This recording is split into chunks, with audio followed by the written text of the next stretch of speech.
Welcome to 2024. I hope you had a good 2023, and I'd be remiss if I didn't talk about goals and Etsy goals and how to achieve them in 2024 so you can have the best year ever. I want to give you 5 strategical tips on how to help you get there. Let's go.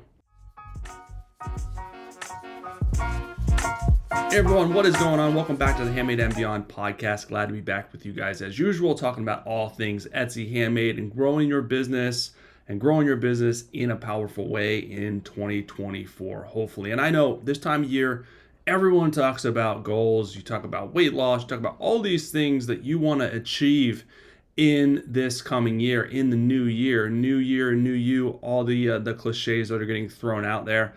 But the fact of the matter is that very few people will hit any of their goals that they have set forth in 2024. And there's a lot of reasons for that. The main one being is their goals are not obtainable, their goals are not actionable, their goals are not specific enough. So I want to give you 5 strategical tips that you guys can take with you into 2024 so you can hopefully reach your goals that you have set forth for yourself this year. And if you haven't thought about goals or set them yet, this will also help you get there as well. And before we get started, I have something for you. I have the Etsy goal framework. Make sure you download this. This goes nicely with this episode, and I dive in a little bit deeper into the concepts that I talk about in this episode. It's a free download as usual. I want to make sure I'm bringing the goods for you guys to give you stuff to help you with your business. You can get that at handmadeandbeyond.com/goals. 3-step process for that worksheet that you can download to help you get your goals and crush your goals in your Etsy business this year with walkthrough steps and worksheets and examples. So make sure you guys get that. All right, let's dive in. The first thing I want to talk about, like I said, I have 5 steps to help you out. The first thing I want you to do is kind of reflect a little bit on last year. We can't build and lay the foundation for the future if we don't reflect a little bit on the past. And the first thing that I want you to reflect on is the positives of last year.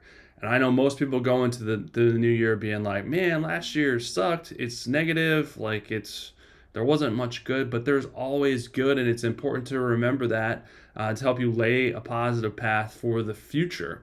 So I want you to think about 3 to 5 positive things that you did in your business that were successes in your business. Maybe you got your first sale. Maybe you got your 100th sale. Maybe you got your shop opened. Maybe you got 20 listings up. Maybe you got a 5-star review. So think about it. Most of you, well, let's face it, all of you have something positive that you can sit down and write out. So I want you to think of 3 to 5 things, no matter how small. And I know people think, unless it's grandiose, unless it's totally amazing, it's not necessarily a positive thing. And we miss the mark on a lot of the little baby step positive things that happen, however you want to say that, in our journey. And those are stepping stones. Those are building points for the future. And I think a lot of us are kind of jaded. We're in the social media society where we see people buying mansions and driving Ferraris and sipping Mai Tais on the beach, and that's just not reality, let's face it. So unless we have something amazing like that happen, we don't think that it's positive. Well, that's wrong, and it's something that you really need to reconsider when you're thinking about your journey and your business. So that is step 1. I want you to sit down and get in a positive mindset, thinking of 3 to 5 things, and that's going to help set the stage for this year and the things you're going to do this year. The next thing I want you to do is sit down and think of what are 3 to 5 things that maybe I could improve on or do better in 2024 in my Etsy business. Maybe it's something, usually it's lack of time, lack of consistency. Those are some of the main things. So think about things that you can kind of improve upon. Not that you necessarily had to do them terrible. These aren't necessarily mistakes, but these are commitments that maybe you can do a better job in 2024. So we can kind of reflect on those as well. We got to take the good with the bad and the bad with the good, and this is just kind of part of that to get the wheels turning as we're going to start to come up with a goal for 2024. Now, the next thing that I want you to think about is your goal for 2024. Where do you want to be at the end of 2024 in your business. What did you want to accomplish? What are you shooting for your business? Think of just one goal, not a bunch. Not that you can't. Not that you can't have more than one goal, but we're going to stick with one goal that we're going to manage and that we're going to think about constantly and that we're going to work towards. If you have more than one goal that you're trying to manage, it's the law of diminishing returns. You're not going to be focused on you can't focus on all the things because you're never going to accomplish all the things. You can really only focus on one or two things at a time. So we're going to have one goal that we're going to focus on and related to our business specifically, that where we want to be at, what do we want to accomplish. And the next part of this is it has to be obtainable. Like I said at the beginning of this episode, most people do not reach their goals because they are not obtainable. They're kind of crazy, grandiose goals. Not that you can't have those, but if you want to work towards something, you have to take baby steps. You can't be like, I want to make 500 grand in my business and I haven't made $1 yet. Or I want to retire from my job to do Etsy full time and I've only made $100 in my Etsy business so far. Not that you can't have those goals, but that's going to be really, really tough to achieve that goal in 1 year without any of the other building blocks in place. So take a step back, make sure your goal is obtainable. So you can have that big grandiose goal. Maybe you want to retire from your corporate job or whatever job you're doing and do Etsy full time. Okay, that's great, but hey, how about we take a step back and be like, okay, maybe let's what am I making in my job right now? Cut that number in half, and maybe that's your goal for this year. I want to make half of what I'm making in my normal job on Etsy. That's a good goal. You can hit that. That is more obtainable, and then the next year maybe it's to double that, or at least match your income, and then you can start maybe thinking about walking away from your job. So make sure it's a snippet, it's obtainable, and it's not too lofty where you can't hit it, because some of these goals are just so crazy that you start not getting close, and then you just give up. You know what I mean? If my goal was like, I want to lose 100 pounds. It's like, well, I don't lose any weight the first week, and then I'm like, oh, well, I'm never going to get there, so what's the point? So take it a step back and kind of, okay, well, maybe your goal should be, I want to lose 15, 20 pounds. I mean, that's going to be a little bit more obtainable. And if you don't necessarily show loss, in a week or two, it's not going to kill you. It's not going to derail you completely, because you can make that up.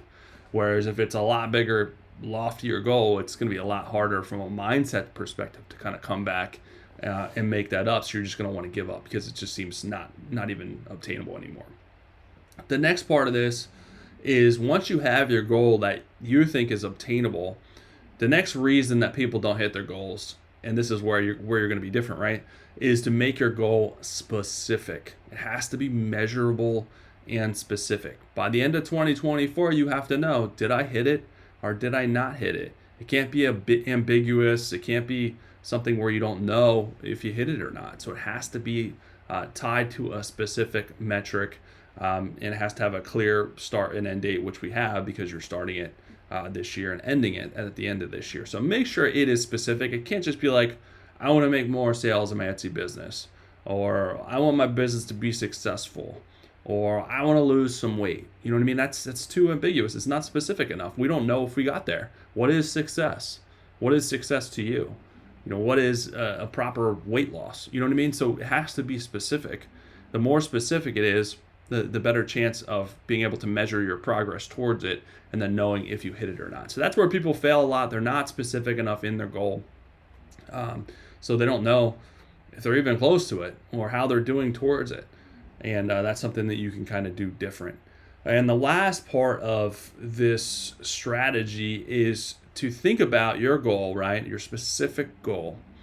What are 1 to 2 things you can do every single week to help you get there, to help you get to your goal? And these are things that you have to be consistent with doing. And it's kind of a hypothesis. We don't know if it's exactly the thing that's going to get us there, but we can have a good idea. So everyone understands weight loss. Most of us have been on some type of weight loss journey throughout their lives. So that's why I like to use it as an analogy. But take weight loss, for instance. What are 1 to 2 things that you can do a week to help you get closer to losing weight? Well, we know if you eat less calories and work out more, there's a good chance that we're going to lose weight and get closer to our goal. So those are things that you can do consistently every week to help you get to your goal. And again, we have to be specific. How many calories are we supposed to eat? How many times are we supposed to work out? How long are we supposed to work out? Your lead action or your action items have to be specific as well. Otherwise, again, it's ambiguous and we don't know, like, did we do it? Did we not do it? Is it going to work? Is it going to help us get to our goal? It doesn't know. We don't know. So in terms of Etsy, the same things apply. A lot of us will have revenue goals. I get it. It's a business. A business is most easily measured by revenue, even though there's other successful measures, but that's probably the easiest to measure. So if you have a specific revenue goal by the end of 2024, what are some things that you could do every week to help you get to the revenue goal? You can't just say, I want to sell more. That's ambiguous. That's not going to help you. How do you sell more? All right. Well, you sell more by having maybe better SEO in your listings.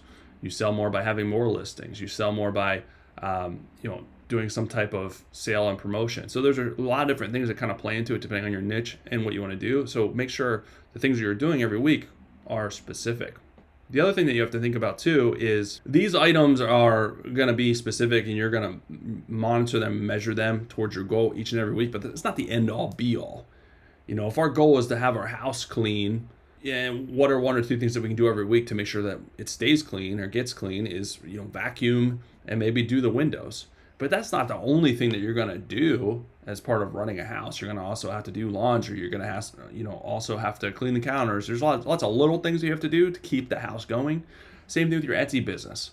While your actions that you think, one to two things that you're going to measure and be accountable for every single week, those aren't going to be necessarily the only things that you're going to do. It's not like you're not going to do anything else. It's not like you're not going to answer customers.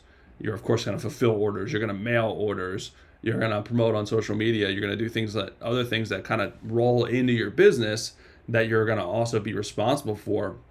But the first two things are always going to be your action items that you think are going to be the best things that you can do, the best chance of getting towards your goal at the end of the day that are specific. So that is the keys to setting an appropriate goal and reaching your goal at the end of 2024. All of this, the end all be all tip to this, is kind of a bonus tip, but it's kind of plays into all these things, is to make sure you are tracking your progress and measuring your progress. Your brain loves it. If you're not tracking it and measuring it and marking things off as you're doing them, you're never going to stick with it because it's not going to be top of mind. You're going to get lazy about it, and then before you know, it's going to be weeks, and you're like, I didn't do any of the things that I said I was going to do. What's the point of going back and doing it now? It's already been weeks. What's the point? There's always next year. That's what happens. It happens every year to most people because they don't stay accountable. They don't track their progress. Even if you're falling off, you can bring things back and you can at least know where you missed the boat. Maybe you didn't hit your goal, but maybe you got pretty darn close, or you improved year over year from where you were the previous year. I mean, those are still wins. That's why it's good at the beginning of this to track your positives, because there's always going to be positives. Even if you didn't meet your goal, you've learned a lot. I'm sure you've made progress if you stay consistent with the things that I'm talking about in this episode. So hopefully this helps you guys out. Sit down, write those things out that I talked about. Make sure you download the Etsy Goal Framework worksheet. It's really going to help you guys substantially if you print that out, and there's areas to write in your stuff. There's descriptions. There's everything that you guys need to come up with some obtainable or unattainable goal for this year and really knock it out of the park. Make sure you guys get that at handmadeandbeyond.com/goals. That's it for this episode, guys. I'll be back soon with some more good stuff for you. Have an amazing rest of your day.